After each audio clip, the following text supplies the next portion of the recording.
Hello everyone, this is Grandmaster Josh Friedel. I'm back after a bit of a hiatus, but hopefully I will be back to regular videos again. Today, the video topic will be the art of calculation. So basically how to calculate, how to calculate deeply. I think deep calculation intimidates lots of people. One thing that I've talked about already is how a lot of people get wrong the first two or three moves of a calculation sequence. So say you're calculating a deep line that's 6-7 moves deep. Most people get it wrong around move 2 is the most common thing, or 3. And so I would say that, like, in general, I'm very much emphasize as a coach and as helping people out with that to really get the first 2 or 3 moves correct. And this is still something that I think is important, but I recently I taught at a camp where I made this kind of topic, and I thought that it was quite interesting because I think a lot of people misunderstand how to calculate deeply and what that entails and when you have to do it. Because I would say that in most chess positions, if you calculate 2 to 3 moves deep, you're kind of fine. There are certain occasions where you have to calculate more deeply, and those are often obvious to people, like a long endgame sequence. We're going to go over a couple of those. But it's not required quite as often. However, when you do it, you often really have to get it right. But I want to talk about the different techniques we have in front of you. So in a lot of these positions, there will be one move that very clearly you have to calculate deeply if you intend to play. And otherwise, you just have other moves available to you. So let's take this position first. So before I say anything, I actually want you to try to calculate and see what you would do here. Since it's the first video, I can pretty much tell you that the move in question is the move rook takes d4, this capture. So the question is this capture a good one? And what do we think about this capture, essentially? So do we like it? Do we not like it? And calculate it out as best you can. So the first thing I want to talk about is not calculation at all, but evaluation. Evaluation is an extremely important place to start. The reason why is because evaluation acts like a guide. It determines whether you have to calculate deeply or not. It determines the direction in which your calculation will go. And a lot of people really neglect to do this. They neglect to calculate deeply, and this causes them all sorts of problems. So in this position, the real question is, what is the evaluation here? So everyone can have their own thing. Let's start with material. You have a rook against a bishop and a pawn. Black has a bishop and pawn for a rook. So we're at material. But I would evaluate this position as very likely winning. And the reason why is because the bishop is sort of stuck here. It can't move very much. The rook is extremely mobile. And we have a lot of good ideas to try to win. For example, as long as the bishop has to stay here to guard these pawns, we have ideas of trying to undermine it with b4. And we could possibly just try to take this pawn, but very likely we will create a passed pawn. And once we get a passed pawn, the bishop and king are not very good defenders against this.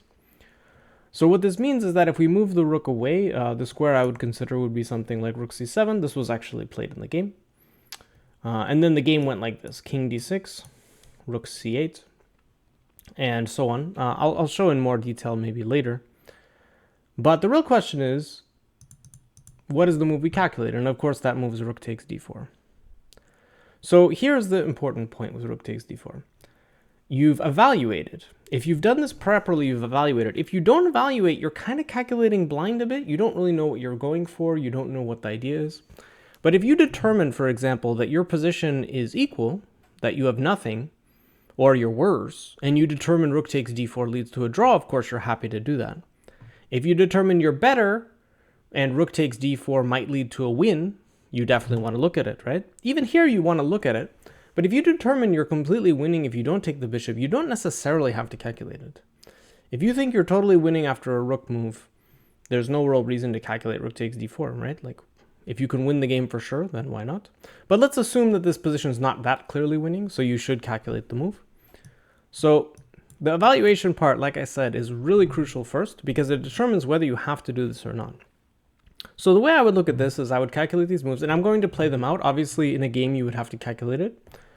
But the idea here is then the move I calculated is king d6, not because I necessarily think it's forced. I think the move g5 is obviously fine as well. But because it's the most, it cuts off white's options the most, because the king no longer has the ability to move forward. So next I look at the move b4. Of course, white can move back as well. And this is what I mean by most people get it wrong on move 2 or 3. You want to always look for options. But in this case, you can play g5 and the king cannot get in. So this is not very useful. So b4. So I've given this position to numerous students. And you would not believe how many determine this king and pawn endgame is winning simply because white has that outside pass pawn. So it's very important to distinguish technique from evaluation. Technique, like, so in this case, I don't mean technique like endgame technique. I mean technique as in a common pattern, like an outside pass pawn tends to be very strong because you use the pawn to divert the king and then your king comes in. But so many people mistake this to mean, well, we have an outside pass pawn, we should be winning.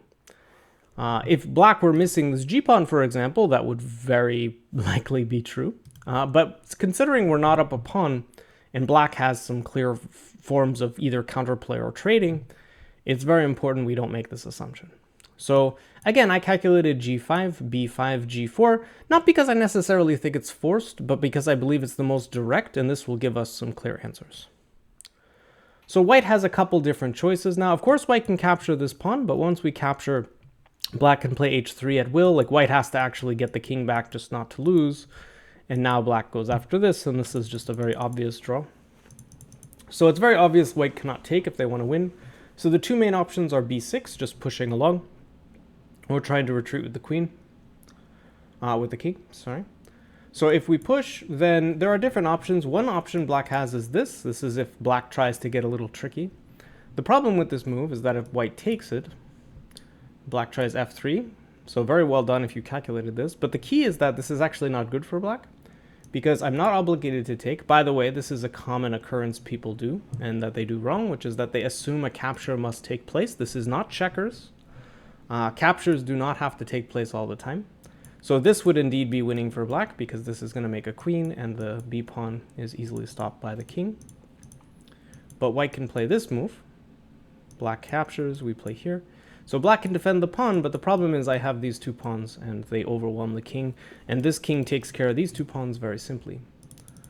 So f4, while really exotic looking, doesn't actually do that much.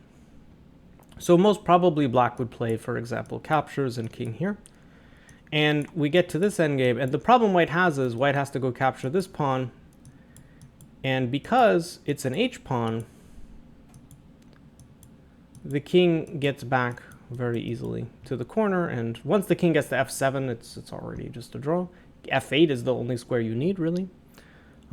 This is not even close to a win. So that would be one line, and the other line is actually quite similar, and you'd probably want to calculate both lines, but it would be king e3. So you could play king c5 first, but the simplest line just is the straightforward one. So here, black takes this pawn, you take here, and we do this. It is worth noting that this is also a move. That is something that I would note. The drawback, of course, is that you're actually able to bring the king over and create a passed pawn. So here, in fact, white has to be careful not to lose. I don't think they do, actually, because we have... I don't think they do, because there's check. We don't go here, of course. Whoopsie. But you can go here, and then the idea is after check, you have here, and you're guarding the queen, and this should be an easy draw. Of course, it's not relevant, since if we're not able to win, we don't have to determine whether we can draw or not. We would not go for this. But basically, in the end, it's just not worth it at all to take the bishop. We're not even close to winning, and therefore we should play here. Rook back, king d7, rook a8 was what happened in the game. It's worth noting that king here doesn't actually do very much. You can even still play b4, because the pawn cannot push. You're threatening to play here. And if black plays something, like if black tries to retreat, you can go here, and this passed pawn is extremely dangerous. And if black captures, you have this check, and then you take the bishop, and you're up a rook. So in the end, black played here, and white played this.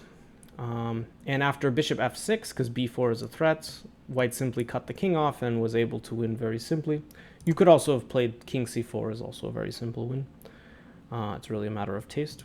But notice how white was really aiming to prevent counterplay because he knew that black would be unable to do anything, and then he could take his time and win very simply, which is, in fact, what happened. So, as you can see, it was a very easy win. However, a lot of people would be tempted by this bishop. I've given this position to several people, and several even very strong students of mine have chosen to take the bishop. But notice how it requires deep calculation to capture the bishop. If you determine you want to capture it, you have to calculate quite deeply. The key is to make sure that each move you pause, number one. So obviously you pause here, you have to kind of take this pawn. Here, once again, you pause. I would note that both of these moves are quite logical. Of course, moves like g6 are also possible. And I'm sure, I haven't checked, but I'm sure a computer would just be like, yeah, g6 is also drawing, but it's kind of irrelevant, right? It's not what I would call a relevant move because it's not really playing into what's happening. I would say, though, that if you determined all these lines are losing for black, you might consider trying it. But for the most part, moves like that are not going to affect the position. However, both king d6 and g5, as you can see, are very, very natural moves and should be looked at quite carefully. So this is all kind of important, but note how you kind of go slow. You pause each move. I maybe entered some of the moves fast, but after each move, you make sure these are the only logical moves. And you determine whether you're able to win by calculating that long line.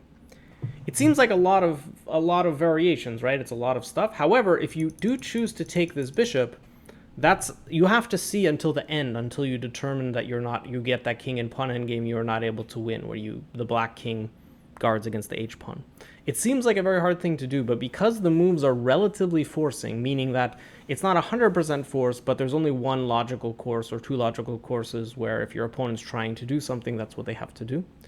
And sometimes you don't have to see every possible way your opponent can draw. You just have to see a couple. You don't have to always see every way you can win. Sometimes you just need one. But you do have to calculate deeply in order to make that determination. Although I don't think you could actually fault someone who just determines, I don't want to bother, I know rook c7 is a win, or some other move is easily winning, I'm just going to play that. There's nothing wrong with that. The one case I would say is if black were missing a g-pawn and it was a super simple win to take the bishop, you probably should do it. But note how deep calculation is absolutely essential in order to determine what's happening there. So a lot of the skill is actually determining when it's necessary and then applying it in the right way. Let's move to a different position. This position is black to move. Once again, if you look at the position, there is a clear move that should result in calculation. But this time I really want you to do it my way, which is that you evaluate first. Try to evaluate as thoroughly as you can. Material is nice, but other factors I think are very good. And get going. So black to play.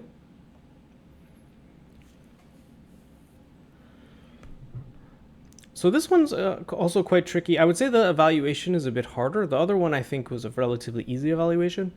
To give you an idea, my impression is that black should be a bit better here. The reason why is because I like our rook and knight. I think our pieces are superior to white's. The rook on g5 looks odd to me. The knight on d2 is not particularly active. But I would say, unlike the other position, it's like a bit better, maybe closer to a draw. I believe when I did computer check this position, computer thought it was quite equal if you don't play the line played in the game. But yeah, rook e3 check is what I thought you would try. King here, and then maybe move the king, or just even advance the pawn somewhere. A move like b5 I would strongly consider to take this square away from the knight. And while white does have this passed g-pawn, I don't think it's a particularly dangerous pawn. Well, I think our rook and knight are far superior to white's pieces. I liked black, I have to admit, but it's, I don't believe black should be winning or anything like that. I just like the position. However, that's just a good starting point, right? Whether you determine this position is equal or slightly better or slightly worse, a lot of people liked white because of the passed pawn. Notice how I don't consider the pawn super dangerous, so I would not really evaluate it that way. But it is very easy for someone to do that. So the move to calculate is rook takes d2. So here, I noticed pretty much everyone I gave this position to only calculated two moves here. Obviously, there are three moves, I think, that should be calculated. There's rook takes knight, rook check, and king takes rook. So easy enough is this one. And I noticed a lot of people went deeply here. To me, this is not a position where deep calculation is required. You've won a piece with a tactic, and you're able to keep your piece safely, and you have a piece for nothing, basically. But I noticed a lot of people calculated deeper, and you do not have to. I think part of it is because they thought deep calculation, I must have to go further. But really, knowing when to stop is an essential part of calculation, because if you keep going, it's just going to be so much time that you have to invest. And you're going to be doing unnecessary things. As we know, chess is a very hard game without doing unnecessary things. So it's very, very important to stop when you reach a position where, okay, quite clearly I'm winning, I'm going to go back. There's the move rook g7 check. But after king f6, it's quite clear that, again, if they take the rook, we take theirs. If they take here, we can take this pawn, for instance, defending this a pawn, I quite like. And we're up a piece. We don't have to keep going. You don't even necessarily need rook takes a2, but I believe it's the move that is, most natural and makes a lot of sense to me. So I do quite like rook takes a2. So the real move to calculate is rook takes knight. And I have to say, a lot of people ended it. First of all, they just assumed takes. A move like king f6 is often completely relevant, because if they have to take our rook and we take their rook, we're doing well. The problem, of course, is rook e6 check and they take our rook and we feel very embarrassed. But I'm just pointing out this move because so many people neglect to consider it. And I think it's a very big mistake. So there are other moves, like king d7 is technically a move, but it's not really logical because it's only a worse version of what we're doing. So it doesn't really make sense to calculate king d7. But notice how these pauses to make sure we have things right are what make you accurate. Just because it's deep calculation doesn't mean you don't have to be careful for the first 2-3 moves. As I mentioned, those are usually the problem areas. So we reach this position, and the biggest thing that I saw people do was, okay, we take this pawn, we are able to stop this pawn, so if white does this, we just take the pawn, boom, we're happy, we win very easily. And this is the line that half of the people I taught this to had. So one of the most important things when you're calculating any line, but especially longer lines, people have a tendency to play extremely bad moves to their opponent. And this is a huge mistake. Because what ends up happening is when your opponent all of a sudden plays good moves, you'll notice that your calculation goes to waste because you haven't looked at the best lines. One thing you'll notice, no matter how optimistic a given player might be, if they're a very strong player and a good calculator, there has to be a level of objectivity given, because otherwise you're going to just simply lose for your opponent. Some people also are negative calculators. They assume things don't work for them, which is also detrimental. But okay, so how do we go forward, right? So to me, this pawn pushing doesn't make a lot of sense. It's just going to get eaten. So this is what I thought white would try. So white's idea is actually to play with outside pass pawn. White's down a pawn, but the idea would be to make this pawn a distraction, take this pawn, and then go towards here. So a position like this is very hard to calculate deeply. And the reason for that is because it's not that forcing. There are lots of moves here. So one thing I saw one player, and again, it was a very strong player, suggested was this.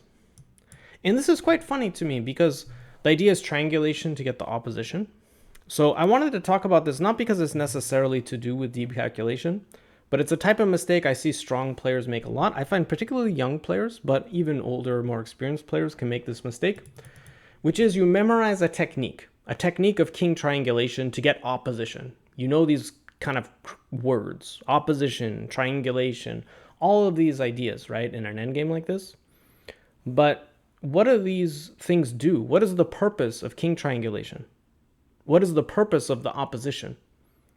And they're both zugzwang related. The purpose of king triangulation is to lose a tempo in order to force it to be our opponent's move. And the idea of zugzwang is that our opponent does not have a good move, they must play a bad one. This position is not about that. White has a very clear purpose. They're going to push their pawn. And let's say we do this. If we do this, they're going to keep pushing their pawn. We eventually have to babysit it. They take, we go here, and now we're forced to try to draw. We can do so fairly easily. We can do this and kind of use the same trick that our opponent used. And as you can see, we're just in time to draw. It's also possible we could have gone here and tried to eat the pawn, right? But it's not necessary as long as we know that we can draw. But that's clearly not according to plan.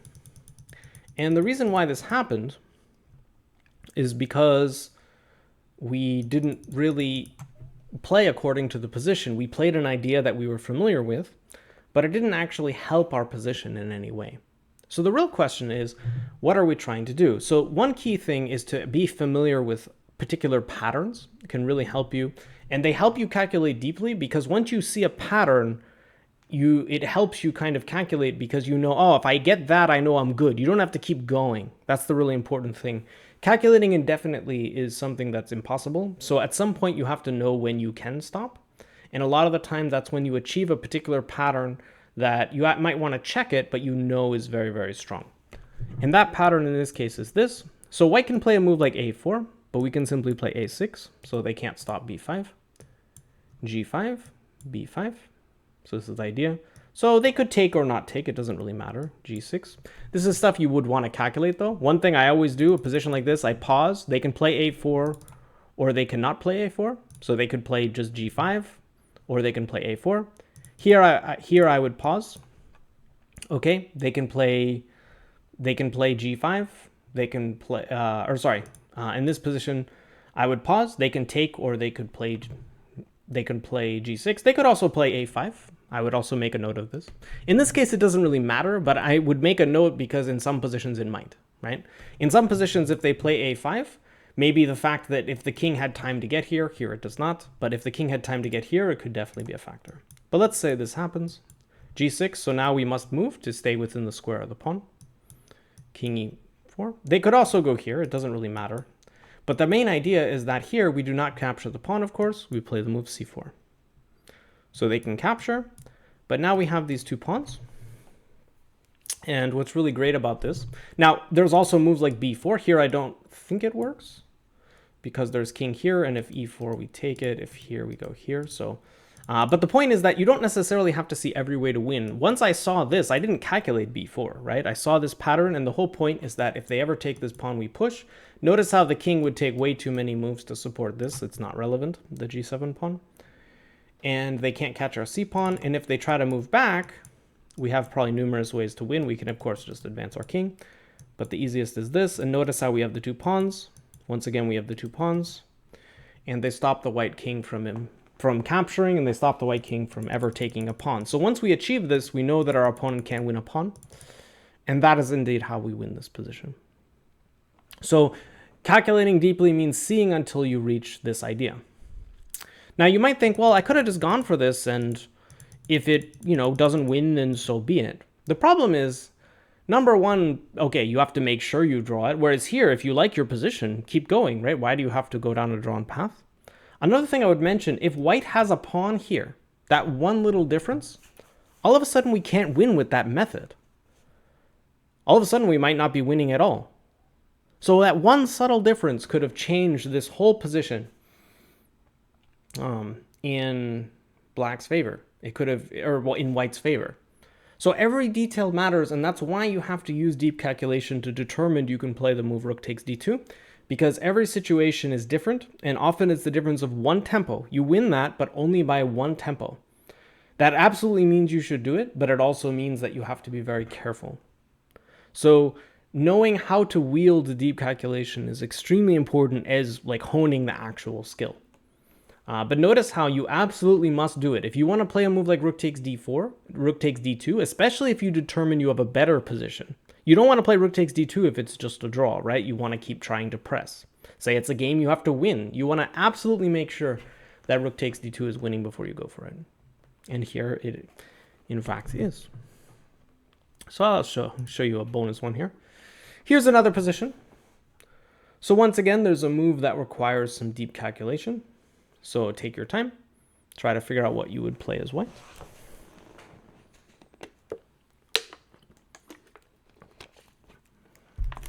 So once again, evaluation is critical. In this position, I sort of evaluated it as probably black's okay if you can't do anything. Black has this open king, but our king's not wonderful. Moves like knight f3 don't really sing to me. There's knight takes f3 check. We can't move our king. We don't have any glorious ideas. So I don't think we should be worse necessarily, but I really don't think we have anything. So that brings us to the forcing move, which is the move h4. This is the critical move to calculate. And then really it's just a question of what is the sequence. So after h4, we obviously make sure checks don't work. There are no moves like this. This is we're threatening to capture with check, very important. There's no tricks like that. So really, there just aren't that many options. Moves like knight h3 don't work. They're very clever. So there's knight f7, there's knight h7. So we would have to calculate both moves. And the way this works is, let's say knight h7. Once again, we look at the most forcing line first. This is, again, a really great habit. It's easy to look at this and go, well, we've simplified to a knight endgame. However, this is in weakness, which is not so easily defended. And we have the move knight g2. So again, we have to be a bit cautious. Black has moves like, so if black tries f3, we can give this check. Notice how this pawn is also a weakness. So if they have to play a move like this is a bit sad. And now we can simply come up and go after this pawn. We have to be a bit cautious. There are ideas of the knight trying to come in here. But I do think that we have many tools to deal with it. The simplest probably would be even just taking and then playing a move like knight e6, knight here, to try to make sure we take this pawn. So black can try to go after our c2 pawn, but once we've taken this pawn, we're not really fearing this. And we can also play a move like e5. If king comes out, we can play here. Notice how this knight, the king really combats the knight well when it's in a situation like this. The knight can't really threaten the king. We can also go after this pawn. This is going to be, well, we can't take this yet, but you get the idea. This is going to be a very, very simple win. So that would be one line. The knight can also go to f7. But once again, we capture. And here, again, we have to be a bit careful. Like the knight can go to e5 in one move.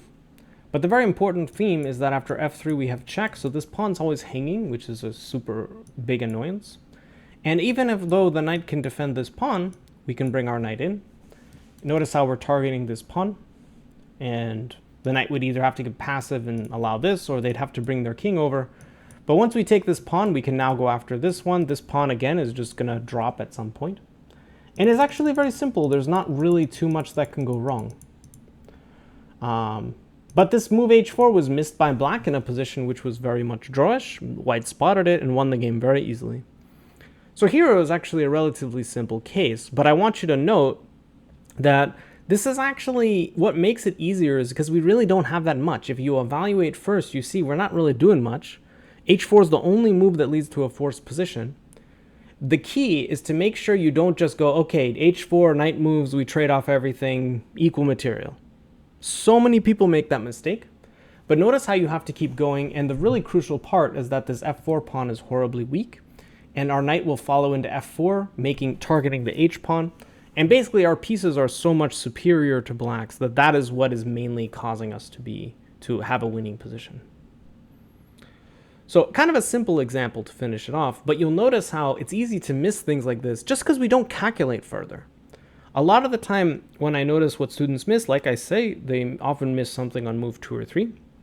But other times they just calculate 2 or 3 moves when if they calculate 4 or 5, they're done and they realize the evaluation is completely different. So the main thing is that when you're calculating, let's say you're calculating a line like this, make sure you do not stop until the forcing moves are over. This is one of the most important things. It looks like the forcing moves are over, but the move knight g2 is so deadly because you're heading to f4 and black cannot stop it, that it would be a horrible error in judgment to not calculate this move. So I'm not saying I have every single detail, but it's quite obvious that this is very, very strong and should be attempted. So this is, really a case where you calculate that extra move or 2, and that's all you need to determine this as good. But if you only calculate 2 moves ahead, if you only calculate 3 moves ahead, it's going to fail. Whereas deep calculation, even just a little bit deeper, will get you to the right move and right answer, a lot better. So people, again, get intimidated by deep calculation. A lot of the time, I don't find it that much more challenging. It can be. If you have to calculate a deep line with lots of twists and turns, it can be one of the hardest things. It really can. But a lot of deep calculation is not so much that it's so hard. A lot of the moves are easier to come up with. The key is, number one, determine whether it's necessary or not. For this, you use evaluation. Number two, make sure you're pausing along the way. A lot of people miss alternatives on the first few moves. Or along the way, they make assumptions. Make sure you're playing good moves to your opponent as well as yourself. Do not let them just walk into some line that's good for you. Make sure you're pausing. Make sure you're looking at the different options. And then knowing when to stop. You want to stop when the dust has settled. You can clearly evaluate the position.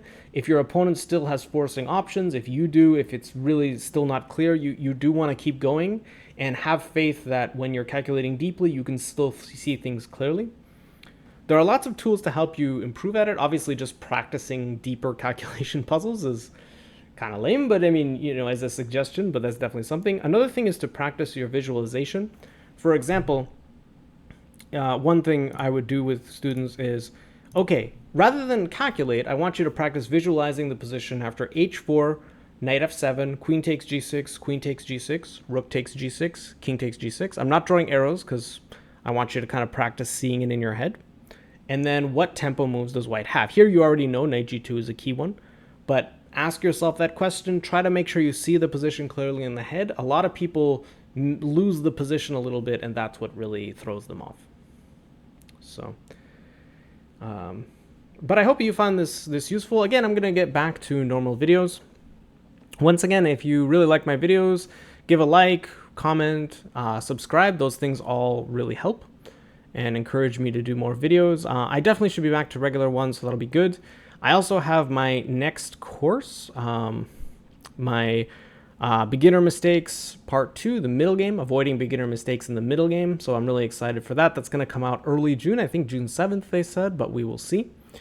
But I'm really looking forward to that. If you like my teaching style and you're at the either a beginner to like lower intermediate levels, say in that range, definitely check out my course on Chessable, which I've linked below, avoiding beginner mistakes in the opening.